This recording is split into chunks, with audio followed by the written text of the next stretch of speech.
السلام عليكم ورحمة الله تعالى وبركاته. اليوم نتحدث عن النص. النص عند الشافعية، ولا أقصد المصطلح الخاص بالشافعية، ولكن أقصد المصطلح العام للنص. النص is referring back to the scripture. Many schools have been accused of departing from the Quran and Sunnah.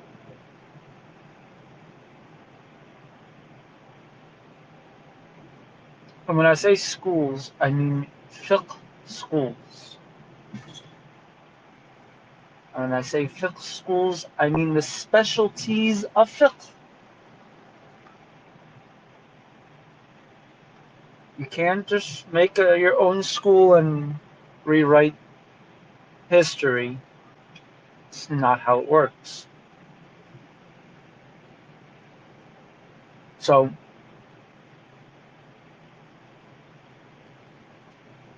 there are four main fiqh schools, all which who have dedicated their lives to understand, to extract, to explain the Nass, scripture, along with the commentary of the Sahaba and the Tabi'een, if you may.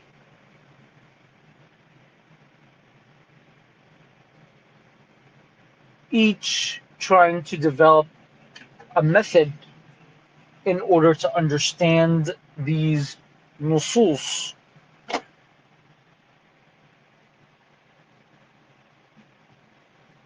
And all have done very well, because each one of them intended and put ahead of them those nusus. No one departed from the nusus. However, them all looking at God's law as his law that should all come together in harmony, they developed a system which they believed would allow all of these nusus to connect in harmony.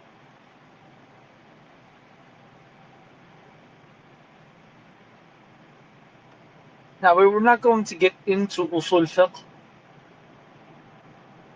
or into furu' for those who do it the other way around. However, I simply want to alert you to the fact that these schools do not allow the opinion of humans to take over the Nass.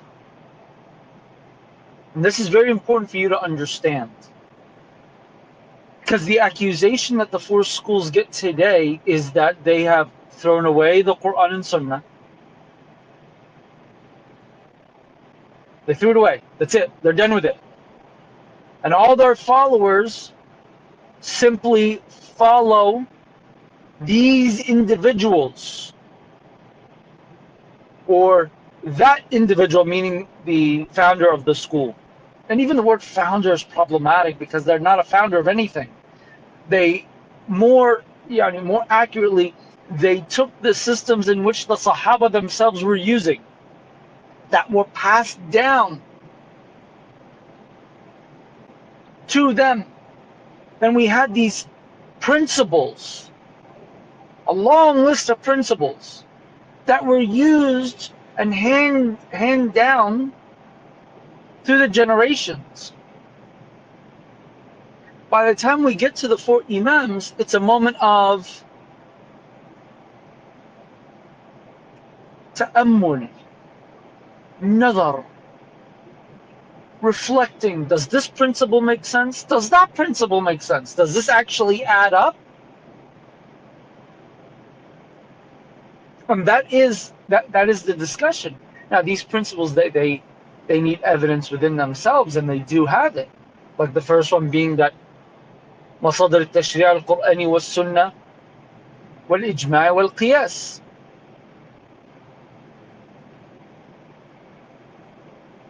Now, you might say, does Kitabillah need evidence that we're going to follow it?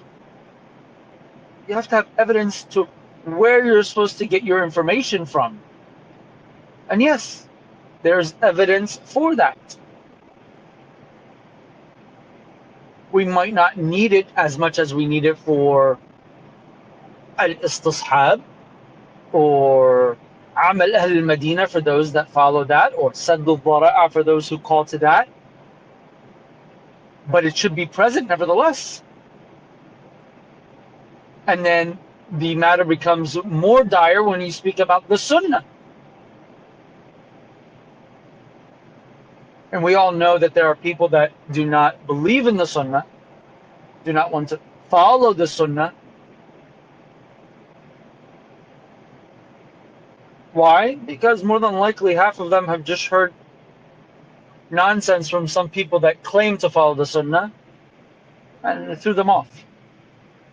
While there are people that just straightforward don't believe in the Sunnah altogether.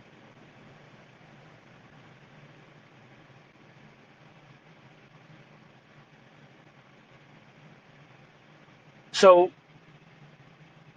these ulama,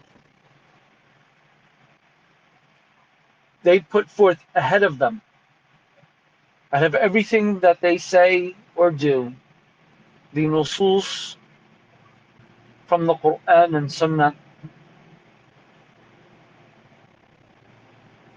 and the qawa'id that were formulated from the Quran, the Sunnah, the Ijma', the Qiyas.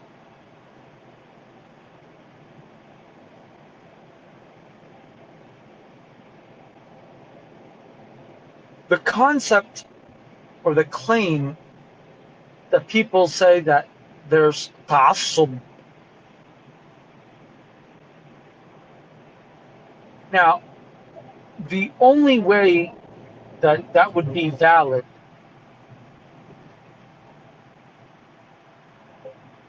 would be if the individual is following someone who has no dalil or a weak dalil.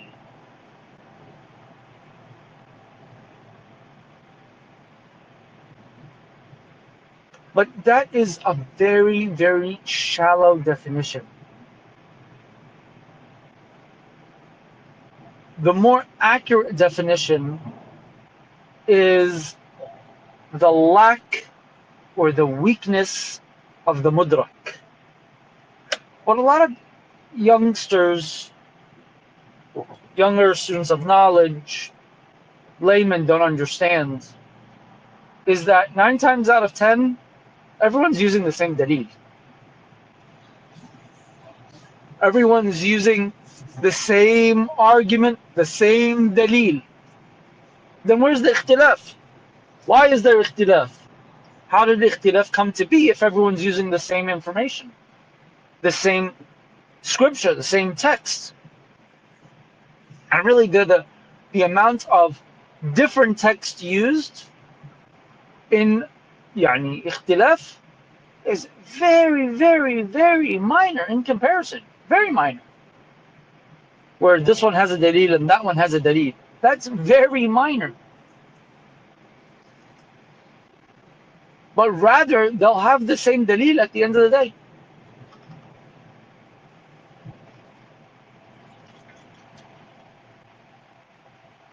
Even inside the same school.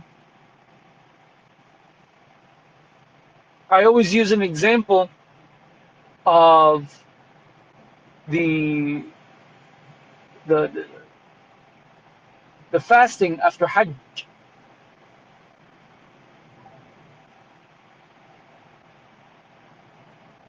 The Nass is the ayah. إِذَا رَجَعْتُمْ. They differed on إِذَا رَجَعْتُمْ. Some of the Shafi'iyya said إِذَا رَجَعْتُمْ من الحج يعني إلى بيوتكم إلى بلادكم, to your home countries. While others said no, that's not what it means. It means إِذَا رَجَعْتُمْ إلى الحل من الإحرام, if you left the state of Ihram. Same dalil. Same dalil. Well, what made the opinion of إِذَا رَجَعْتُمْ, meaning to your hometowns or your countries, the more accurate one? Supporting evidence. So it wasn't the fact that someone left evidence. No.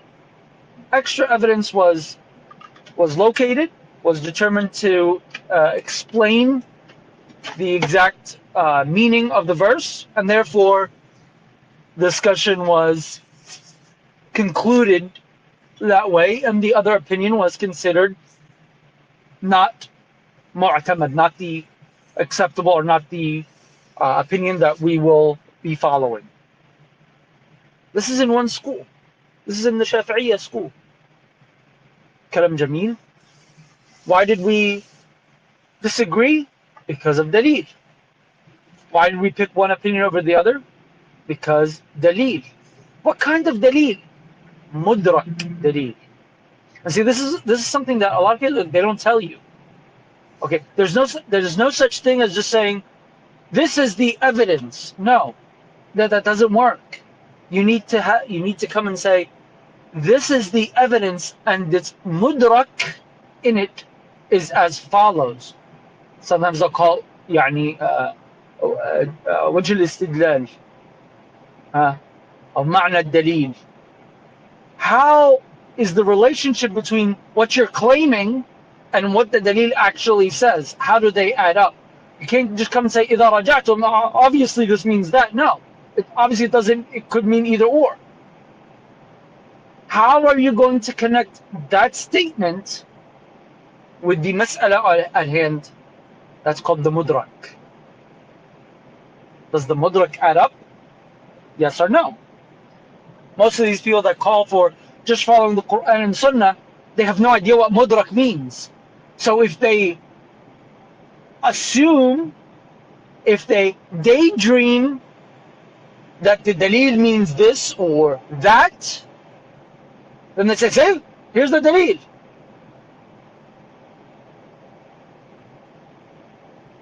Now what's funny is that those who call for dalil never use it in its fullest. No, they'll use it in some things in salah, some things in zakah, some things in tahara, rarely in hajj, sometimes in siyam, although for the most part they don't really follow the dalil when it comes to siyam. They follow whatever they want. So what we're witnessing here is not a call to follow dalil, but rather a call to follow what fulan and illan think they understand from certain statements. Well, the famous argument goes, why would I follow this person, that person, not follow Abu Hanifa, or Malik, or Shafi'i, or Ahmad, right? In that logic, based upon that. And the argument can go on. Why follow Ibn Taymiyyah and leave a Shafi'i?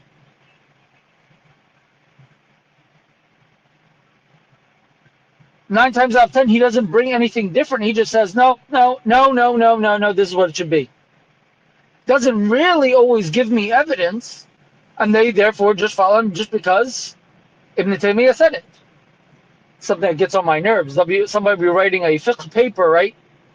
And then they'll say والشافعية قالت كذا ومش عارف مين قال كذا وعلان قال كذا, right?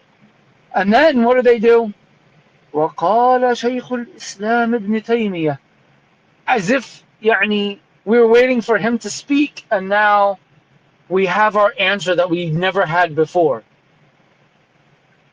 We had no way to figure this out until يعني he came and he spoke on it. هذه شناعة. They're taking a mas'ala, taking it out of the realm of having a million scholars speaking on it, reviewing it, to one individual. That's ta'assub. That's ta'assub, because we only have one individual that we are allowed to follow. His name is Muhammad ibn Abdullah. In our schools, we don't follow one individual. No, each school probably has a million scholars at least over history. And that's the difference between our schools versus the cause of following the Quran and Sunnah independently. Wallahu a'lam.